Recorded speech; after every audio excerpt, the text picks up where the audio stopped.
Our last Divisional Cup Finals is done, and it was a doozy. We have Peterbot finally losing a Trio Cash Cup Finals, and it's to none other than Clix, but now people are saying the win doesn't count. We also have Mongrel now looking for a trio after one of the weirdest EU finals I've ever watched, and Venno has now switched drop spots, and it's somewhere you would never expect. We also have new trios on NA, and FNCS is only a few days away. There's a lot to talk about. Let's jump into it. We're jumping straight into NA for this one. Peterbot finally got beaten. His 12 win streak has now come to an end. He couldn't get number 13 and he went down to none other than Clix. We had Clix, Higgs, and Iomzo close out the NA Central Div Cup Finals, the last one of the season, in first on 398 points. Ritual, Colt, and Peterbot came in second on 326. And now, before you even type in the comments, yes, I watched the whole tournament. I know. Peterbot crashed in Game 5, Cole crashed in Game 6. Super unfortunate, but you still have to give credit where credit is due. Clix won, Peterbot came second. You can say, in an alternate reality, if Peterbot didn't crash, if Cole didn't crash, Pete still would have won. I get it. Everyone's going to do that, which is kind of unfortunate because this was such a legendary run from Peterbot, and I hate to see it end this way, but I still have to give credit where credit is due. Clix managed to win, and Peterbot, towards the end, he did jump on stream, and he was talking about how he thinks if he didn't crash or Cole didn't crash, they would have won the whole tournament. They could have. In the last game, Peterbot dropped Crime City. He was running Clix down, trying to find him around the map, trying to take the win by force. Pete's team, extremely smart IGLing from Iomzo. Good work from BloodX, avoided Peterbot, went to the black market in Crime City, wrapped completely around them, played the game out, and outplaced them. And I know a lot of people are going to be really happy to see Clix win. A lot of people are going to be really sad. It does suck that it came down to game crashes, but that is just a part of online tournaments. There's a lot of times teams would have placed a lot higher if they did or didn't crash, or if something did or didn't go wrong. It's just the nature of the game. It sucks that it's such a high profile situation when Pete was on such a big streak, because I think if Pete loaded into those games, potentially Clix's team could have still won. If you look at the points, Clix's team played phenomenal. 6 Elim second, 7 Elim 8th, 9 Elim 4th, 9 Elim 4th, 8 Elim 5th, and a 7 Elim 3rd. Just ridiculous consistency. Now, Peterbot, on the other hand, 8 Elim 3rd, great. 6 Elim 6th, fantastic. 23 Elim win. Absolutely ridiculous. Obviously, full Peterbot there. Then we got a 1 Elim 24th. This is when no one crashed, by the way. A 2 Elim 22nd and a 10 Elim 9th. Now, obviously, that last game was when Pete changed the whole... He went all out. Like, he wasn't trying to go for a win there. He needed to get a higher kill win with lots of kills or take down Clix. That's what he tried to do. So even discounting the last game, there was one of their 5 games where they did not crash and they went down in 24th. So it's fair to say there is a chance, even if Peterbot loaded in, even if Cold loaded in, they still lost the tournament. So you can decide. It's up to you. If you watch the games, you know, but I just don't like to take people's wins away from them because someone else crashed or something went wrong. Even with cheaters and all the extra stuff, it sucks. I get it. It's online tournaments, but Clix, Higgs, and Iomzo are looking amazing. And as far as the storylines go coming into FNCS, this is amazing. This means Pete can lose, whether it comes down to crashing or whether it comes down to skill. Pete can lose, and that's going to be very exciting for a lot of people. And it was a super fun tournament to watch. We had Aegis, Acorn, and Poyo in 3rd place, 292 points. They had a few phenomenal games. They got a 10 Elim win and a 13 Elim win, the only team in the tournament to get 2 wins on the day. They had 2 rough games, a 20th and a 28th place. Their 20th place was actually due to them finding Peterbot, taking down Peterbot, which is why they had their bad game where no one crashed. Then next game, they went down in 28th trying to fight Bucky's team, and they got 3rd party. So they had a couple rough games, but they're looking really good for a team where there's been a lot of rumors around their vibes. They're not looking too good. By the way, it is official. I can announce this. The papers did not get signed. The deadline is over. Pete, Cold, and Ritual are locked together now until after Globals. Aegis, Acorn, and Poyo are locked together. They either have to just quit playing Fortnite entirely, only play cash cups and don't play FNCS and make no money, or they have to play with each other. There is no more option. There is no more discussion of signing the papers. It is done. The deadline closed yesterday. We had a few other big teams at the top, and if you've been watching my videos, you know why this is such a big deal. We had Yapko, Curly, and Rise, and then Rapid, Booga, and Threats come in 4th and 5th. Now, what does this mean for the temporary teammates? So we knew that Yapko and Rise were trying out Curly over Muzz. We haven't heard anything yet. Now, a 4th place is very solid, but Yapko, Rise, and Muzz placed just as highly. Rise, Muzz, and Curly have also placed just as highly. So at this point, I don't know who Rise is going to go with. It's kind of crazy. The Rise can just pick and choose. Maybe one of them's going to say, I'm done with this. I'm going to find another trio. On NA, you never know. But as of right now, we don't know what's going on here with Rise, Muzz, and Curly, or whether it's going to be Rise, Curly, Muzz, or Rise, Yapko, Muzz, or Rise, Yapko, Curly. I talked to Muzz himself. It seems like he's still down to play with Rise if Rise wants to. He still thinks that's his best chance to do well. And I will point out, Muzz, Reed, and Cooper did phenomenally well. They were contested at Flooded Frogs by Shadow Curve and Tyler, which are no longer a trio. We'll get to that in a second. The snake innings have already begun ahead of FNCS. Muzz, Reed, and Cooper got a 5 Elim 7th, 5 Elim 11th, 8 Elim 7th, a 4 Elim 13th. Then unfortunately, they did lose one of their spawn fights, a 30th and a 19th. So overall, coming top 10 as a brand new trio with Reet, who hasn't IGL'd that much in the past and contested by another really good team, is an insane performance. But Muzz has still stated he thinks he has a better chance to do well with Rise. This can be because obviously Rise, he's worked well in the past, but does have an uncontested drop, uncontested shafts compared to contested Flooded Frogs. It's a night and day difference. Anyone's going to take that chance, but we have to wait and see. Now, 5th place, what is going on with Craze? Rapid, Booga, and Threats just came 5th place overall. That is a very solid performance. Is Craze now dropped? I don't know. We haven't heard anything yet. Booga was in calls on Faxity stream talking about how he's not dropping Craze. He hasn't dropped Craze, but it didn't sound super confident, so we're gonna have to again wait and see.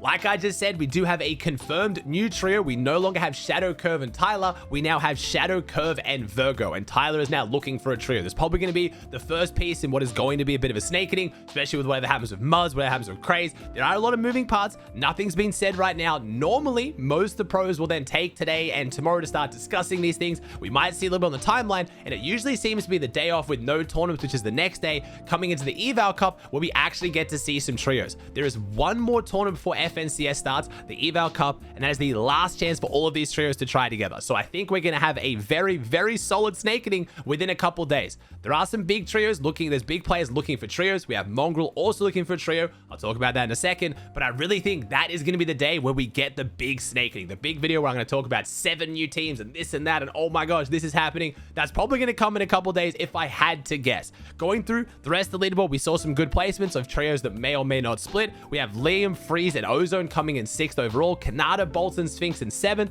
Not insane performance from a trio we had a lot of hopes for. They did get a 5th, a 3rd, and a 3rd, but there were a lot of North zones from Hopeful Heights. That is a pretty brutal rotate. Again, Aegis, Akon, and Poyo still did really well, and they drop at Mars Meadows, but it is worth mentioning for a new trio, there weren't a lot of great zones. We then had Cringe's team in 8th, who were top 3 for most of the tournament from Europe. Then we had Cammy and Seti finish in 9th, who again were pretty much winning the tournament for the first 2 games. They got a 5 Elim first and a 5 Elim second the first 2 games. Unfortunately, had a couple games towards the end, but we still had 2 Europeans finish in the top 9 who were in top 5 for most of the tournament. Just ridiculous from both these trios. And then rounding out the top 10, we had Muzz, Reed, and Cooper.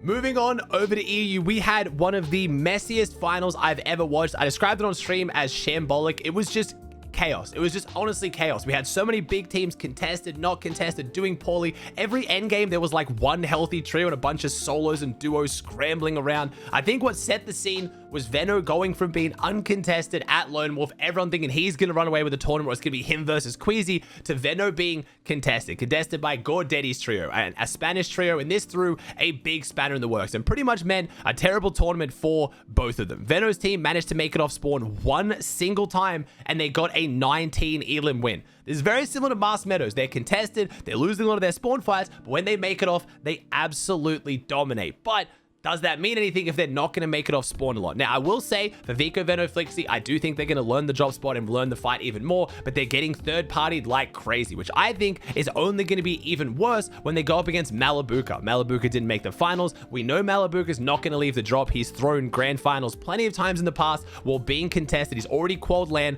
I think Malabuka won't leave, and I do think Malabuka and Venno will both grief each other, and neither of them will do well, because neither of them can make it off spawn. If one of them starts delaying the fight out, which both of them are good enough to do, third parties come in and no one wins. And it looks like Venno has potentially learned that, because he's now switched his drop spot. He is now dropping on the mountains to the west of Mars Meadows.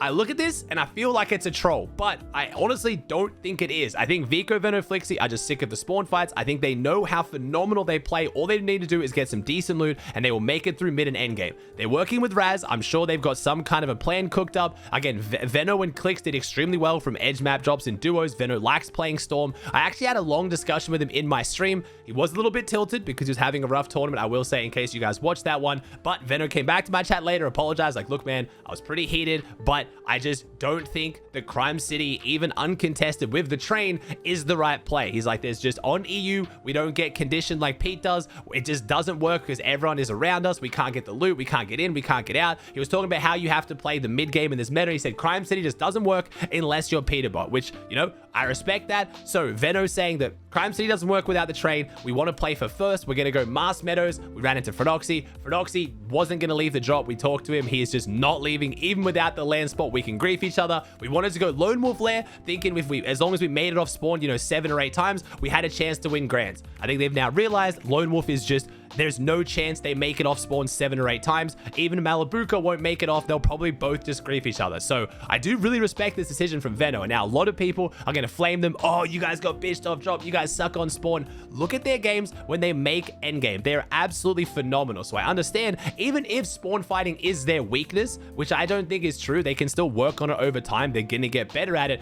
Why take spawn fights when you can get these drops uncontested and still go on and dominate anyway? It's also a bit of an issue with the map right now. It's why I'm not the biggest fan of this map compared to the one last season. I really like it when all of the drops are good. Like, there might be one drop that's a little bit better, like Flooded Frogs last season, but there's not just one drop where it feels like they have an unbeatable amount of loot and there's just nothing can stop them. Or if they win the game, oh, it's because they had all the gold splashes, or they had this mythic, or this medallion. It does get a little bit more boring. I do think teams like Queasy doing really well out of Seaport City are helping those storylines, but especially over on NA, the top 3 teams are all going the top 3 drops. Lone Wolf, Crime City with the train, and Mars Meadows. They're just on a different level to every other POI, at least in my opinion, and it makes it a lot tougher. So I'm really excited to see what Vico, Veno, Flixie can do out of this drop spot. It's interesting they picked these mountains rather than pretty much any other POI that doesn't have a land team. I'm excited to see what they're cooking up. I think they've got some kind of strategy. I think there is really something strong about this drop that maybe I'm just not realizing. They have a specific playstyle, but I'm just so much more excited to go back to watching the top teams on EU go at it while uncontested. Watching Veno versus Malabuka off spawn, maybe you guys would have liked it, but honestly, I was not looking forward to it. It's a full grief fest. I really want to see everyone full fighting force and see who comes out on top at the end of it.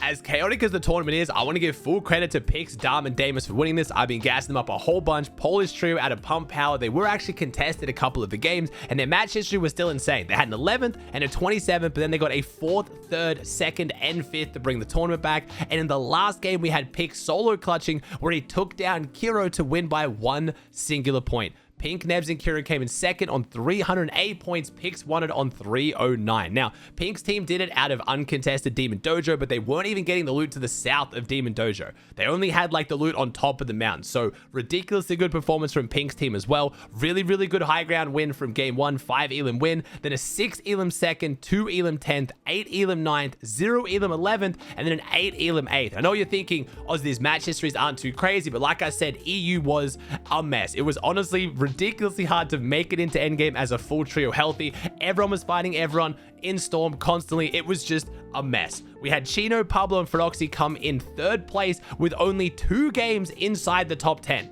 Obviously, a 10 Elim 2nd and a 12 Elim win are 2 phenomenal games, but then they had a 20th, 12th, 14th, and 13th, and that was 3rd place. It was just ridiculous, especially compared to NA. And again, I don't know if this is a sign going forward for EU, but you can see why Veno maybe wants to switch drop. We had Queasy uncontested at Seaport as well, so we had a few of our big teams with uncontested good loot. It just feels like EU is crazy right now, so Veno might be able to sneak his way into an FNCS win even without one of these crazy drops if everyone's just griefing and fighting each other. I guess we'll have to see. Then we had Chap, Teeny, and Skivvy in 4th place. They did lose out on the top 3 on the tie break, so very cool to see Chap and Teeny back together again, back up on leaderboards with Skivvy. Then we had Thomas, Uppel, and Panzer in 5th, Swizzy, Queasy, and Mustache in 6th. So a lot of people a bit, upset with that performance. They did get a 9 Elim win and a 7 Elim 5th, but they just kept getting caught in a lot of mid-game fights, and a 4 Elim 2nd. So 3 good games, but unfortunately 3 throwaway games as well. Then we had Seti's team in 7th, so almost getting the double top 5 on EU and NA if they could have just held on at the end of both regions.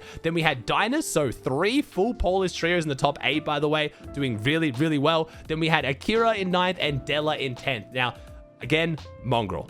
We haven't talked too much about Mongrel. I talked about it earlier in the video. Unfortunately, terrible cash cup. They got 33 points, coming 30th overall. They just had no drop spot. Their best game was a 3 elim 20th. So you can imagine how fun this tournament was. They were landing on the mountains over near Mars Meadows, kind of where Veno's now landing, but with all the other loot as well. They were contested there. They were fighting people. They tried to go RV split. It was a bit messy. If you watched the stream, you know the vibes just weren't there. Focus did really well, but he was clearly upset with how the trio was playing. Ziandi, a little bit quiet. Mongrel just trying to hold things together, but with placements like that, the vibes are going to be shot, and now Mongrel is looking for a trio. I don't really know what this is going to end up with. Apparently Prism is now looking for a trio as well, so maybe Mongrel and Prism go back together. I don't know. FNCS only a few days away. Mongrel talked recently about how his options for teams weren't fantastic. Savage is now playing with Rezon and Vidil, so I have no clue where Mongrel's going to end up. I actually just don't know. We're going to have to wait and see.